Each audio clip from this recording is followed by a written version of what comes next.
오늘 창세기 12장 1절부터 4절까지 말씀 같이 보았습니다. 창세기 12장 1절부터 4절은 어떤 장이냐면 축복, 복에 대한 그런 장입니다. 누구를 복을 내리냐면 아브라함에게 복을 내려서 아브라함을 선택하고 하나님이 지시할 땅으로 이제 인도하는 그런 내용이 창세기 12장의 내용.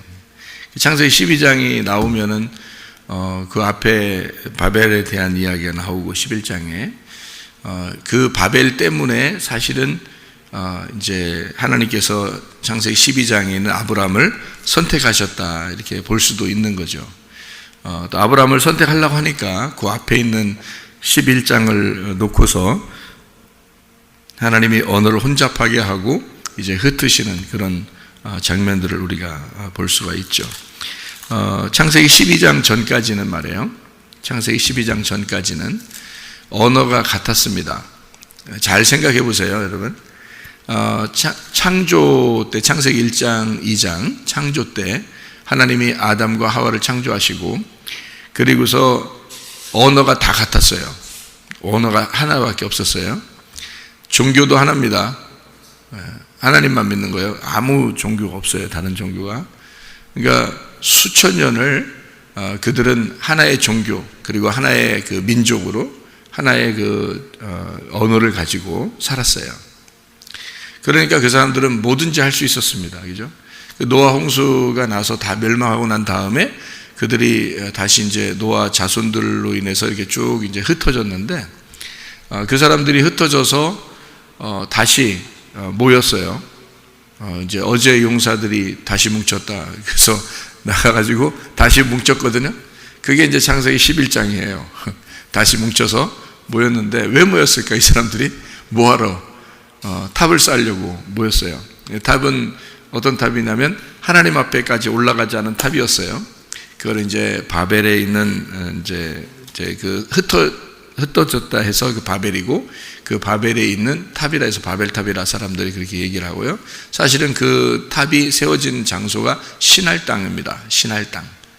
그래서 신할 땅이라고 하면 여러분이 신할 땅이 어딘가, 근데 그게 어디냐면 바벨론이에요. 신할 땅이라는 장소가. 왜냐하면 다니엘서에 보면 신할 땅, 그곳이 바벨이라고 나오고 그 바벨론이 이제 다니엘서가 이제 바벨론 그 시대에 쓴 거죠. 그래서 바벨론 시대에 신할 땅에 있는 그게 바벨이었고요. 그게 바벨론이 되었습니다. 그러니까 바벨이라고 하는 바벨론은 바벨탑, 바벨론, 그리고 신할 땅, 뭐 이세벨, 음녀 같은 의미로 성경에 쓰여 있는 그런 단어예요.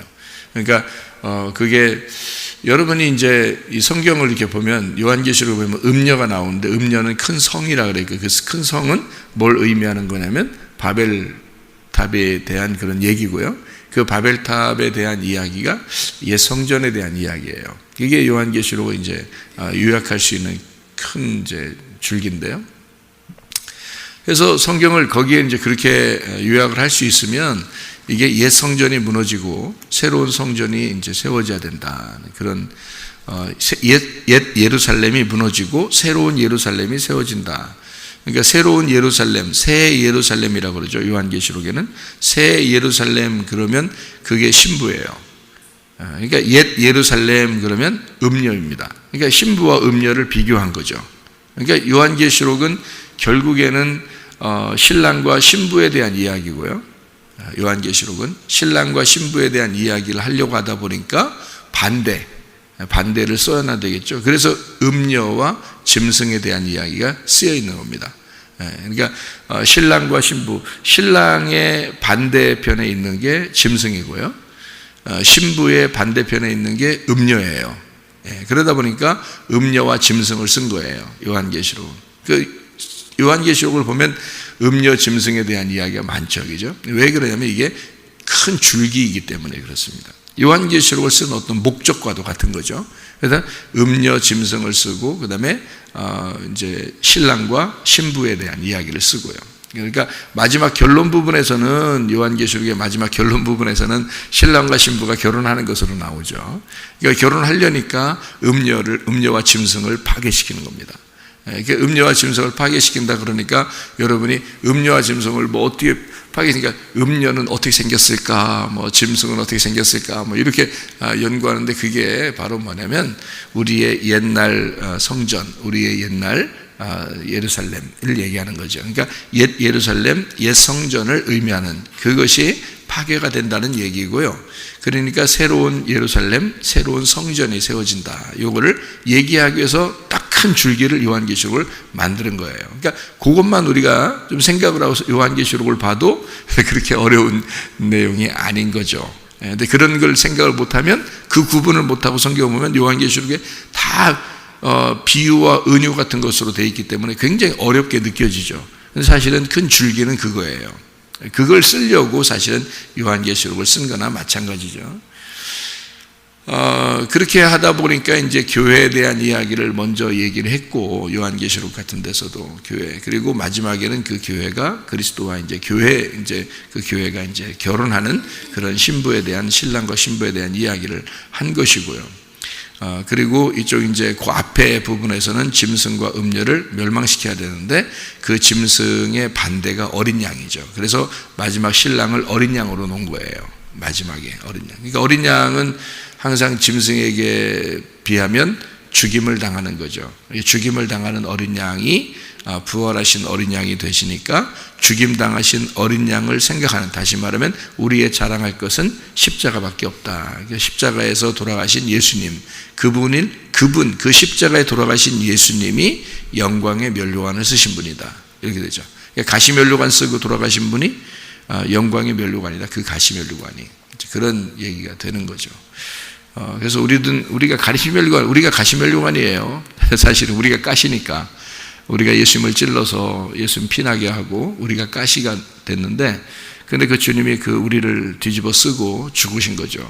우리를 뒤집어 쓰고 죽으셔서 그의 우리를 그렇게 미워하고 가시를 미워하고 그러는 게 아니라, 우리를 뒤집어 쓰시고 죽으셔서 우리를 자기의 영광의 면류관이라고 하는 거예요.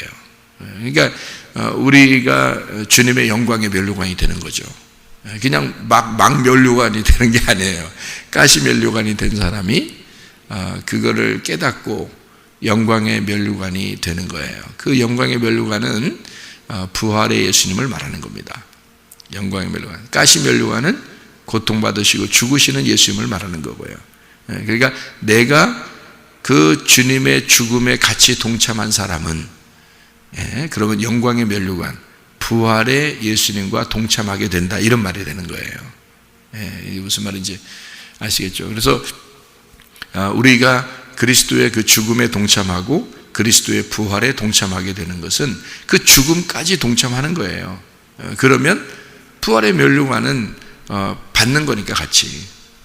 그래서 가시 면류관이 된 사람이 영광의 면류관이 된다는 거예요. 무슨 말인지 이걸 아셔야 돼요. 왜냐하면 베드로가 그래서 3번을 부인하게 되는 거고요. 그것을 예수님이 자기가 십자가 못 박혀 죽기 전에 얘기를 하는 겁니다. 너는 나를 3번 부인할 거다. 이게 부인할 것 같은데 이런 말이 아니에요. 너는 부인해야만 한다, 이런 말이에요. 그러니까 너는 나를 3번 부인할 거야. 너는 3번 부인해야만 돼. 이제 이런 말이거든요. 그러니까 베드로는 난 도저히 그럴 것 같지 않은데 이렇게 말해도 주님은 네가 나를 3번 부인해야만 되는 거다. 그렇게 이야기를 하는 것은, 다시 말하면 3번을 부인한다는 것은 어때요? 이게 예수님하고 자기하고 분리를 시키는 거죠. 그죠? 예수님, 내가 저 사람 모르는데요, 이렇게 이제 베드로가 나는 예수님 몰라요, 나는 예수를 저주하면서 막 몰라요, 막 이렇게 하잖아요. 그게 자기하고 예수님을 떨어뜨려 놓는 거거든요. 떨어뜨려 놓는 거. 이 떨어뜨려 놓는 거 2개가 되는 거잖아요. 떨어뜨려서 2개가 되는 거예요. 이게 선악과 먹는 거예요. 그러니까 베드로는 그 자리에서 선악과를 먹는 겁니다. 그러니까 얘기만 들었지 자기가 직접 선악과를 먹는다는 사실을 모르는 거죠, 베드로가. 근데 예수님은 무슨 얘기를 한 거예요? 네가 나의 가시 면류관이 될 거야, 이 말이에요. 네가 나의 가시 면류관이 될 거야. 네가 나를 보면서 선악과를 먹을 거야. 이제 그런 말이죠. 네가 나와 같이 십자가에 매달려 죽을 거야. 네가 나를 찔러서 가시면류관이 돼서 네가 죽을 거야. 그렇게 돼야 돼. 그래야 네가 부활의 영광을 같이 맛보게 될 것이다. 이런 얘기예요. 그래서 3번을 부인하고 난 베드로를 주님이 이제 부르시는 거죠. 다시 가서 불러서 이제 영광의 면류관을 주는 겁니다. 내가 부활했어. 너도 나와 함께 이제 일을 감당하게 될 거다. 네가 나를 사랑하느냐? 나도 널 사랑한다. 네가 나의 양들을 좀 돌봐주고 네가 나의 양들을 먹여줘라. 이렇게 부탁을 하잖아요. 이게 가시면류관이 된 자를 영광의 면류관으로 바꾸는 것입니다. 그리고 예수를 죽인 자를 예수와 함께 부활하도록 만들어 놓는 거죠. 이게 놀라운 그 성경의 그 역사입니다. 그렇게 이제 앞에다가는 멸망해야 될 것을 놓고 뒤에다가는 영광을 받아야 될 것을 놓는 거죠. 요한계시록도 똑같아요. 교회가 짐승과 음녀가 파괴되면 신랑이신 어린 양과 그리고 그 신부인 교회가 함께 결혼하고서 요한계시록에 맞춰지는 거예요. 그러니까 엄청 간단한 얘기죠. 그죠? 엄청 간단한 얘기인데 성경 전체가 중요하게 그 얘기를 하고 있는 거잖아요. 그래서 요한계시록에 가서 그거를 열어주는 거예요. 이게 성경이 이런 얘기였어 라는 걸 가르쳐 주는 거죠. 요한계시록이. 그러니까 그렇게 요약을 해서 이렇게 요약을 해서 성경을 보면은 성경이 아주 뭐 전체가 이런 내용으로 되어 있구나라는 것을 쭉 펼쳐서 볼 수가 있는 거죠. 그래서 짐승과 음녀가 나오는 거예요. 그 중요한 요한계시록의 그 중심적인 부분에 그 가운데 그 중심적인 부분에 음녀와 짐승이 막 나오잖아요. 그죠? 그것은 일부러 신부와 어린 양을 설명하려고 한 거예요. 나중에. 그죠? 그러니까 이 음녀와 짐승을 설명하고 난 다음에 어린 양과 신부를 설명하려고 그래서 그렇게 이제 대칭을 이루어 가지고 다 이렇게 비교해서 나오는 그런 장면들을 설명을 해준 것입니다. 자, 마찬가지로 말해요. 창세기 11장과 12장은 이렇게 대칭을 이루어서 비교해 주는 그런 장면이에요. 창세기 11장과 12장은 창세기 11장에는 바벨탑이 나오죠. 바벨탑이 바벨론에 있는 거예요. 그리고 이제 아브라함을 하나님께서 부르셔서 그 가나안 땅의 예배자로 만드는 것입니다. 가나안 땅의 예배자로 부르는 거예요. 아브라함이 창세기 12장에 하나님이 지시할 땅으로 이렇게 오잖아요. 와가지고는 첫 번째 뭐 했어요? 첫 번째 여기 이렇게 쭉 내용을 창세기 12장 내용을요 쭉 밑으로 이렇게 내려서 이렇게 보면 가나안 땅으로 가려고 떠나서 가나안 땅에 들어갔더라. 5절에 그렇게 돼 있거든요. 5절에 가나안 땅에 들어갔으니까 하나님이 지시할 땅으로 따라갔더니 어느 땅이더라? 가나안 땅이더라 이거야. 가나안 땅에 들어갔는데 6절에 보니까 세겜 땅 모래 상수리 나무에 이르렀어요. 그 땅이에요. 그죠? 거기에 거주하였더라 이랬어요. 세겜 땅 모래 상수리 나무는 하나님의 가르치시는 율법이라는 뜻입니다. 하나님의 가르치시는 율법 안으로 들어갔다는 뜻이에요. 이게 그 단어가 그런 의미예요. 하나님의 몽학선생, 그러니까 하나님이 몽학선생이 되어서 율법을 가르치는 교사가 되었다. 이게 세겜 땅 모래 상수리 나무입니다. 그렇게 하고서 이제 7절에 보시면 여호와께서 아브라함에게 나타나서 이르시되 이 땅을 네 자손에게 주리라. 그러면 아직 자손이 없거든요. 자손이 없는데 자손을 주겠다는 거예요. 아브라함이 그때가 75세라고 여기 나오잖아요. 그죠? 아브라함이 75세라고 4절에 나오잖아요. 4절에 75세라고 나오고요. 그리고 이제 7절에 이제 아브라함 자손에게 그걸 주리라라고 해놓고요. 계속 자손을 안 주니까, 그러니까 계속 자손을 안 주니까 이제 사라가 아유, 야, 뭐 우리 하고 그냥 뭐 대충 뭐 그냥 애기 낳으면 되지 않냐? 그럼 내 애기라고 하면 되잖아. 그냥 이렇게 이제 그런 이제 사건이 벌어지는 거예요. 이게 75세 때 약속해 놓고 안 주니까, 계속 안 주니까, 애를 안 주니까 말이에요. 그래서 그런 이제 사단이 벌어지는 거예요. 이게 사탄. 그런 사단이 벌어지는 거예요. 이게, 창세기 16장에 하갈과 이스마엘 나오잖아요. 그러니까 창세기 12장에 너 자손한테 자손한테 땅을 기업으로 주면서 축복을 하리라 했는데 안 주잖아요. 창세기 13장, 14장, 15장까지 애를 안 준다고요. 그러니까 이게 지금 얼마나 흘렀냐고, 이게. 나이가 많이 흘렀다고요.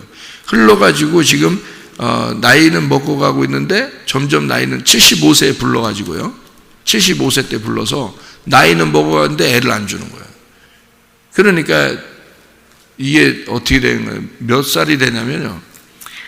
99살에 이삭을 임신합니다. 그죠?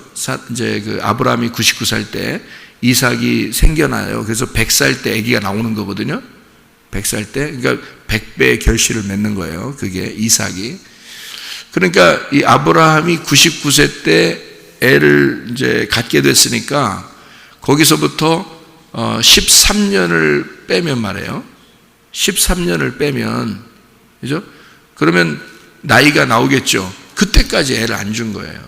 그러니까 아기를 75살에 준다고 얘기해 놓고 계속 안 준 거예요. 그리고서 하갈을 통해서 이스마엘을 낳아가지고 13년이 흘렀어요. 13이라는 숫자는요, 성경의 반항의 숫자예요. 반항. 그러니까 왜 그러냐면 12이 완성이거든요. 성경은 절체가 이게 그 규격이 딱 정해져 있다고 그랬죠. 숫자 같은 것도 규격이 정해져 있어요. 그것을, 그런 숫자를 절대 뭐 이렇게 넘어가거나 뭐 이렇게 해석을 하지 않아요. 성경은 정확하게 이렇게 정해져 있는 숫자 중에서 가장 완전한 숫자가 12이라는 숫자라고 그랬죠. 그게 요한계시록에 천국을 이루는 숫자가 12이라는 숫자예요. 그래서 구약의 12지파, 신약의 12제자 이렇게 된 거거든요. 근데 12이라는 게 완성인데 거기다가 하나가 더해지면 13이 돼요. 하나가 더해지면. 그게 누가 더해지는 거예요? 12이 완성인데 완성하자, 이제 끝났다, 다 이루었다. 그런데 아니 잠깐요, 내가 거기 좀 들어가야 되겠는데, 그래서 자기가 들어가면 13이 되는 거예요. 그러니까 이게 13이라는 게 반항이야. 하나님이 완성했다는데 네가 자꾸 굳이 네 생각을 집어넣겠다는 거잖아요. 그러니까 굳이 네 거를 갖다가 집어넣어서 더 해보겠다는 거 아니에요. 그래서 12에다가 너를 하나 더 하면 13이야. 그래서 그게 하갈 이스마엘 나오는 거예요. 그래서 13년 동안 하갈이 이스마엘을 낳고 13년 동안 안 나타나요. 아브라함한테. 하나님도. 그러니까 뭐 두고 보자 이런 의미는 아니고, 그런 말이 아니라 성경을 기록하기 위해서 그 숫자의 개념도 정확하게 맞추는 거예요. 그렇게. 그래서 13년 동안 아이를 낳고서 13년 동안 하나님이 안 나타나시고 그러죠. 여기에 그 창세기 16장에 16절을 보면 하갈이 아브라함에게 이스마엘을 낳았을 때에 아브라함이 86세였더라 그랬죠. 86세. 그러니까 75세에 부르고요. 그 다음에 10년 동안 아이를 안 줬어요. 그죠? 10년 동안 아이를 안 주고 86세에 아이를 준 거예요.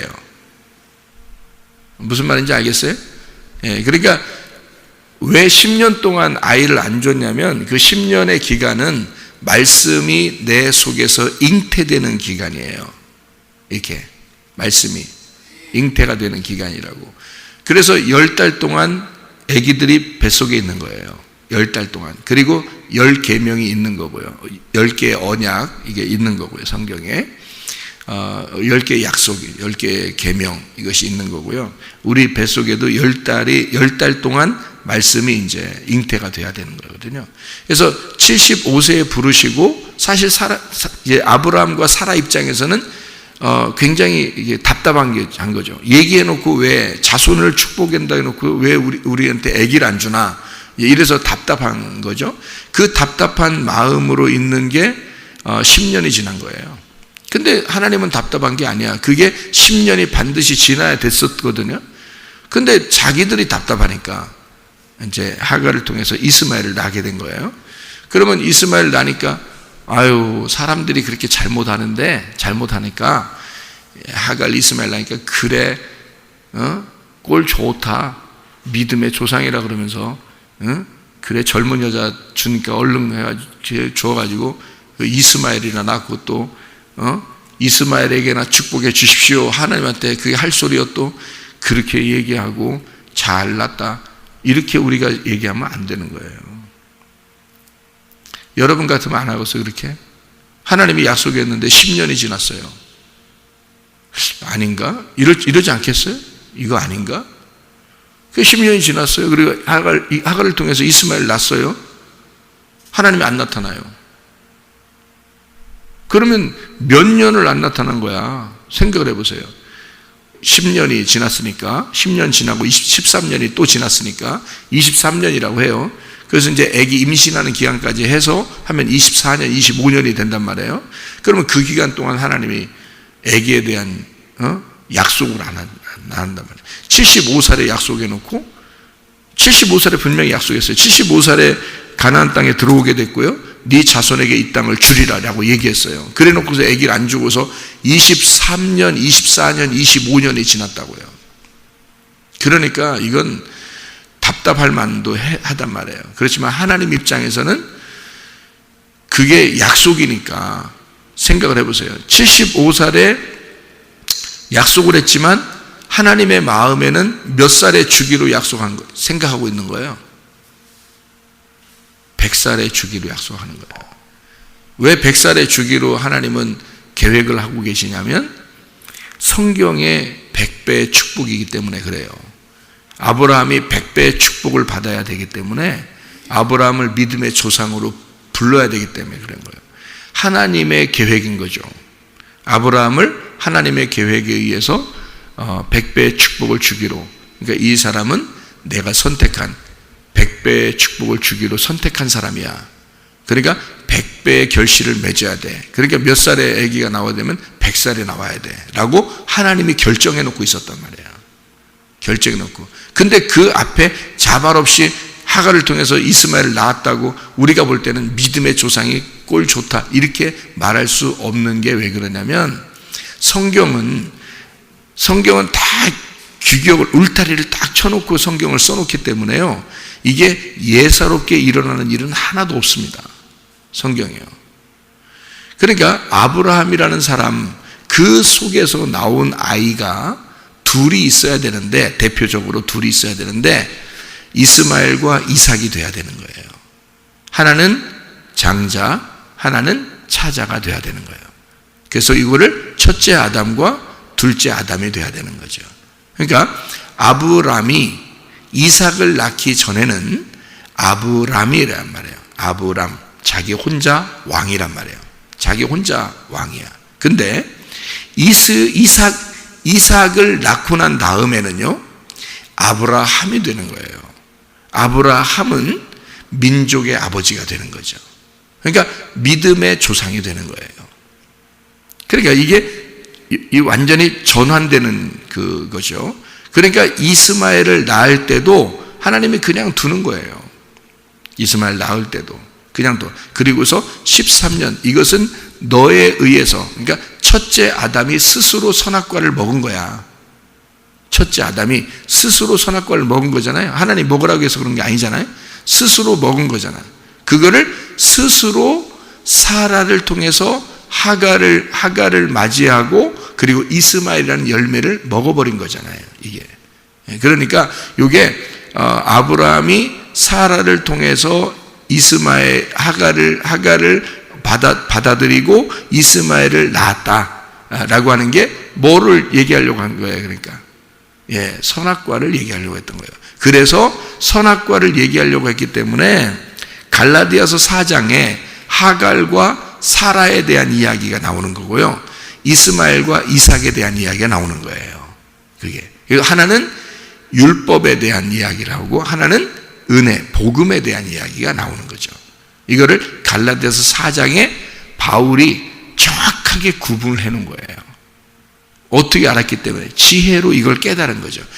조상들이 아브라함이 왜 이스마엘을 낳을 수밖에 없었는지, 그리고 사라를 통해서 이삭을 왜 낳을 수밖에 없었는지를 그거를 딱 구분해낸 거예요.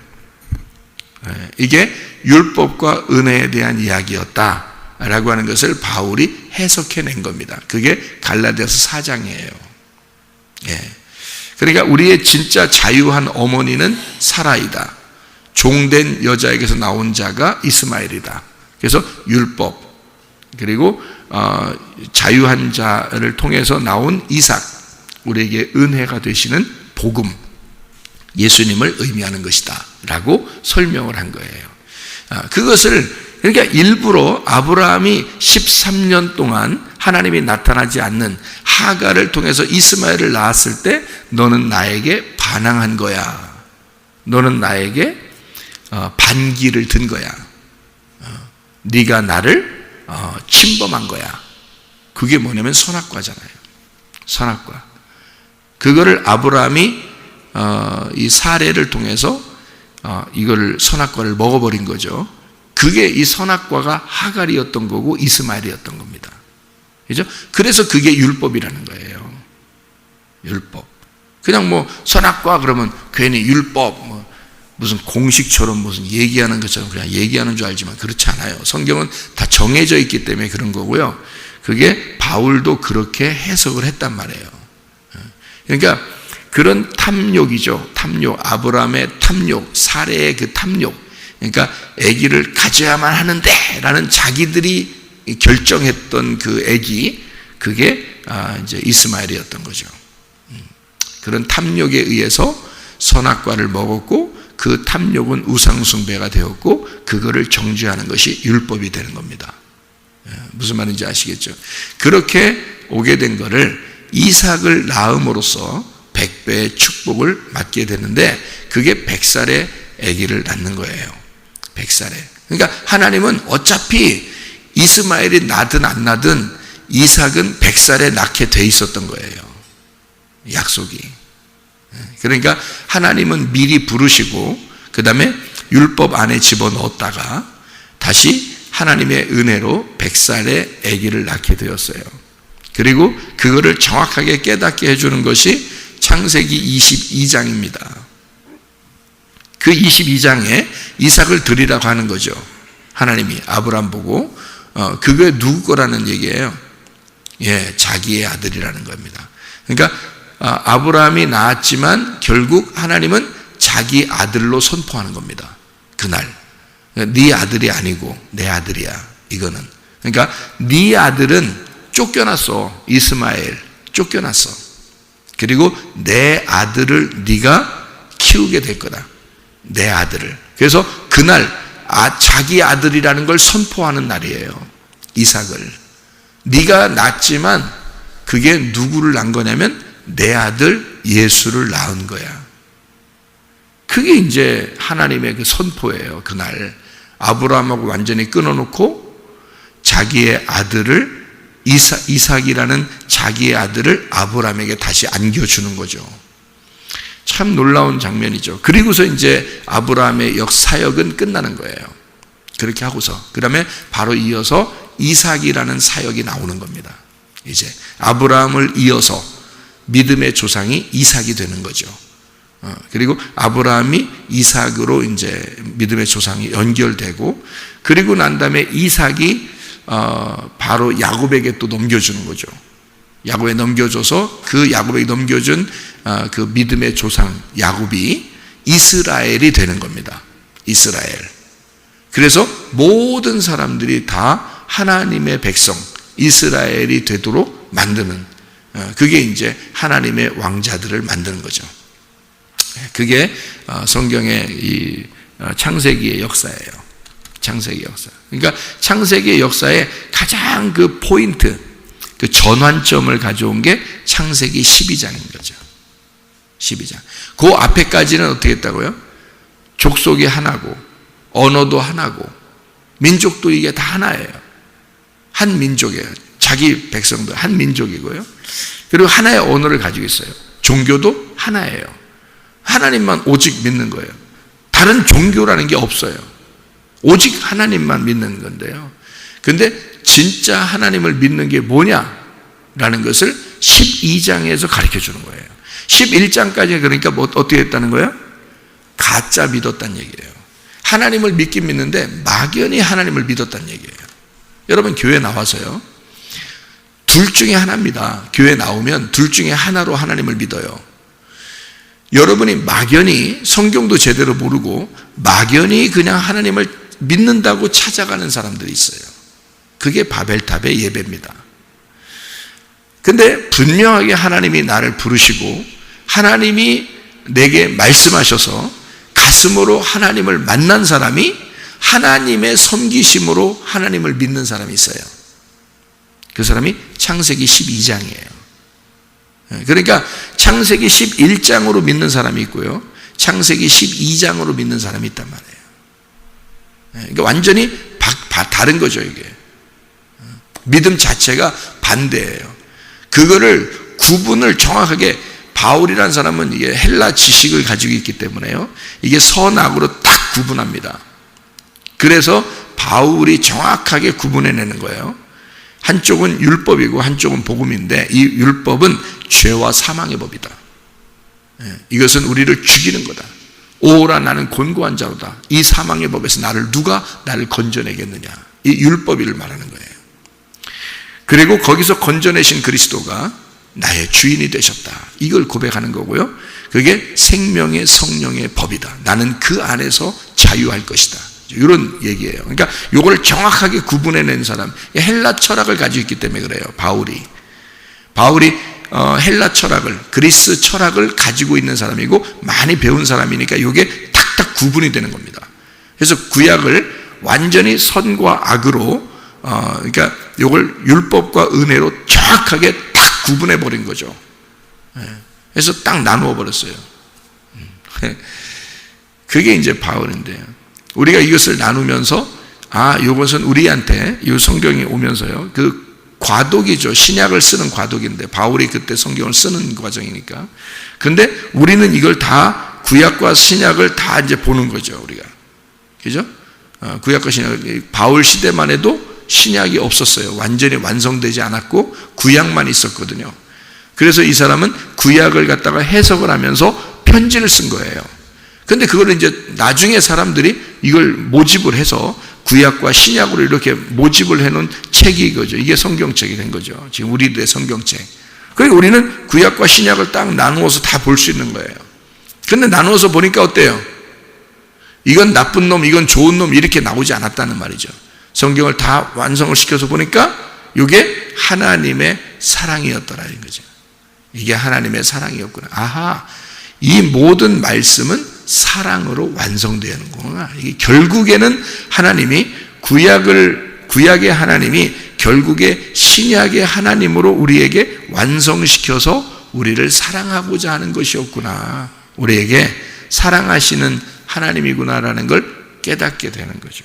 그래서 성경을 제가 선악의 나무로 볼 것이냐 아니면 생명나무로 볼 것이냐, 그래서 선악의 나무가 시작됐으면 생명나무로 완성이 돼야 된다, 이렇게 얘기하는 이유가 바로 그래서 그런 겁니다. 그러니까 성경은 그렇게 다 완성이 된 상태에서 보는 거하고 그냥 하나하나 그 안에서 이렇게 보는 거하고는 좀 달라요. 그래서 완성되고서 이렇게 보면은 이게 딱 구분이 된단 말이죠. 그래서 창세기 11장과 12장은 사실은 이렇게 연결되어 있는데 이것이 나누어져 있어요. 그런데 연결되어 있어요. 이게 왜 그러냐면 예배 문제입니다. 예배요. 그래서 예배를 어떻게 드리느냐 하면 사람들이 성을 바벨탑을 쌓을 때요, 성을 쌓고서 그 다음에 탑을 이렇게 세워요. 그 탑을 세우는 게 뭐라겠어요? 예배라고 그랬죠. 예배. 하나님께 가까이 가려고, 하나님께까지 가려고 예배 드리는 겁니다. 그게 탑이에요. 모든 탑들이 그렇게 세워졌다 그랬죠. 그러니까 성을 먼저 쌓고, 성이 뭐예요? 자기들이 살아야 될 거냐. 자기들이 살아야 될 것을 쌓고 그 다음에 쭉 탑을 올리는 겁니다. 그 안에. 그죠? 그러니까 예배를 드리는 거죠. 근데 아브라함을 부를 때요, 창세기 12장을 한번 봐봐요. 창세기 12장을 보면은 여기에 하나님이 아브라함을 불러가지고 가나안 땅에 집어넣습니다. 그리고 난 다음에 이제 거기다 7절에 보니까 어떻게 돼 있다고 했냐면 네 자손에게 주리라 얘기해 놓고요. 그러면서 그곳에서 뭘 쌓았어요? 제단을 쌓았어요. 자, 여기까지 집이 있어요, 없어요? 집이 없어요. 뭐부터 쌓았다는 얘기예요? 예배부터 드렸다는 얘기야. 그러니까 집이 먼저가 아니고 예배가 먼저였던 거죠. 무슨 말인지 알아요? 이게 완전 반대잖아요. 창세기 11장에 바벨탑을 쌓을 때는 성을 먼저 쌉니다. 그 다음에 거기다 탑을 세우는 거거든요. 탑이 예배예요. 그런데 12장에는 예배를 먼저 드려요. 예배를. 그리고 장막을 칩니다. 이게 창세기 12장의 7절, 8절 이게 아주 특징이에요. 창세기 11장과 12장의 그 구분이 아주 특징적인 구분이거든요, 이게.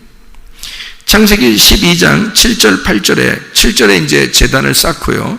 8절에 보니까 거기서 어디로 옮겨요? 베델. 베델이 뭐예요? 베델이 하나님의 집이잖아요.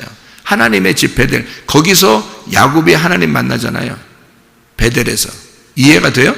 그러니까 이 베델이 하나님의 집이라고요. 이 하나님의 집이 자기의 장막이 되는 거예요. 하나님의 집이. 그러니까 예배를 먼저 드리고 하나님께 제단을 먼저 쌓고요. 하나님 중심입니다. 그 다음에 베델에 자기의 장막이 쌓여지는 거죠. 자기 집은 어디다? 교회다. 내 집은 교회야. 자, 누가 그렇게 할 수 있나요? 하나님의 아들만 그렇게 할 수 있는 거예요. 하나님의 아들만. 여러분이 하나님의 자녀라면 이렇게 하겠죠.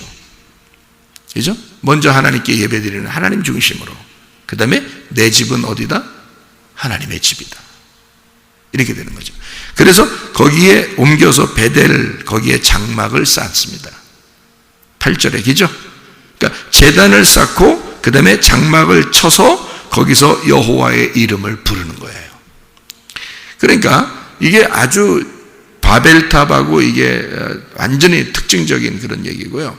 그리고 여러 언어가 되었잖아요. 여러 언어가 11장에 보면 여러 언어가 됐어요. 그래서 고린도전서 1장 10절에 여러분이 아시는 말씀인데요. 고린도전서 1장 10절 말씀 보면 뭐라고 되어 있냐면 이렇게 되어 있어요. 형제들아 내가 우리 주 예수 그리스도의 이름으로 너희를 권하노니 모두가 같은 말을 하고 너희 가운데 분쟁이 없이 같은 마음과 같은 뜻으로 온전히 합하라. 그렇게 되어 있죠. 하나의 언어를 만들어라 그 말이에요. 이건 어떤 언어를 말하는 거예요? 주님 중심, 교회 중심, 말씀 중심의 한 말씀을 가지고 있어라 그런 뜻이에요. 한 말씀을. 그러니까 왜냐하면 바벨탑이 뭐라고요? 바벨이라는 게 여러 언어로 흩어진 거라고요. 여러 언어로 흩어진 거라고. 여러 각 방언들이 있는 거라고요. 그거를 뭘로 만들어라는 거예요? 하나의 말씀으로 만들어야 된다. 하나의 말씀으로. 그러니까 진리의 말씀이 있는 거야 라는 얘기죠. 그러니까 보세요. 사람들이 하나님 앞에 막 나가려고 할 때는요, 이게 각자 다 자기들이 하나님인 거예요. 각자 자기들 다 하나님이 되는 거예요. 각자 말이 다 있는 거예요. 그거를 하나님이 알려주시고 흩으신 게 바벨이라는 겁니다. 하나님이 그걸 알아서 흩으신 게 바벨이고요. 이거를 하나님이 한 사람을 선택을 해서 하나님의 말씀을 주시는 겁니다. 하나님의 말을 그에게 주는 거예요. 이 하나의 말이 진리라는 거죠. 그러니까 진리는 어디서 오는 거예요? 위에서 내려오는 거예요. 사람들의 말은요, 밑에서 있는 거고요. 사람들의 여러 말들은 밑에 있는 거야. 사람들의 생각, 사람들의 지식 이런 것들은 밑에서 땅에서 위로 올라가려고 하는 거고요. 하나님의 진리의 말씀은 위에서 내려오는 거예요. 하나님에게서 사람에게 내려오는 거라고. 그거를 받은 자가 아브라함이었던 거예요. 여러분 가만히 앉아서 그냥 말씀 듣고 있지만 이게 하나님의 말씀이라면 여러분이 아브라함 되는 거예요. 이게 하나님이 여러분을 선택하는 거라고요. 이 말씀이 여러분에게 들어가면 이렇게 다른 거예요. 순서가 완전히 반대예요. 이렇게. 그걸 전환점을 이룬 게 12장이라고요. 여러분, 우리가 주님의 말씀 그 중심으로 또 그 교회 중심으로 이렇게 살아간다는 것은요, 이건 아브라함의 축복이 여러분에게 내려왔다는 얘기예요. 이게 중심이란 말이에요. 사람들은 다 자기 집 중심이잖아요. 자기 돈 중심, 자기 자식 중심, 자기 거 중심, 자기 집구석 중심이잖아요. 여러분, 이게 완전 바벨탑이라니까요. 그게요.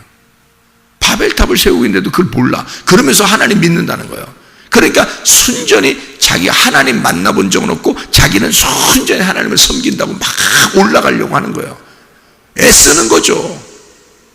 자기 집 잘 되려고. 근데 하나님은 그렇게 해서 만나는 게 아니에요. 하나님이 그걸 흩으시죠. 흩어버린다. 멸망시킨다고. 옛 성전, 옛 예루살렘은 멸망당한다. 그게 마태복음 24장이에요. 그 전체가 짐승과 음녀에 대한 멸망이라고 요한계시록이라고요. 그리고 새로운 성전, 새로운 예루살렘을 세운다. 요한계시록의 요약이라고 그랬죠. 마태복음 24장에 그래서 예수님이 이것을 멸망시켜, 저 예루살렘을 멸망시킬 거야, 저 성전을 멸망시킬 거야. 그거는 새로운 성전이 되겠다는 얘기거든요. 예수님이 새로운 성전이 되겠다는 얘기예요. 자기가. 그래서 마태복음 24장에 종말이 있는 거예요. 우리에게는 우리 자신이 완전히 무너지는, 바벨탑이 무너지는 이 종말을 맞이해야 되는 거예요. 그게 축복이라고요. 바벨탑이 무너질 때 연결돼서 누가 나오는 거야? 하나님이 만나는 아브라함이 나오는 거예요. 이게 12장이라고요. 창세기 12장에 아브라함의 축복이 여러분에게 임하시기를 바랍니다. 기도하겠습니다.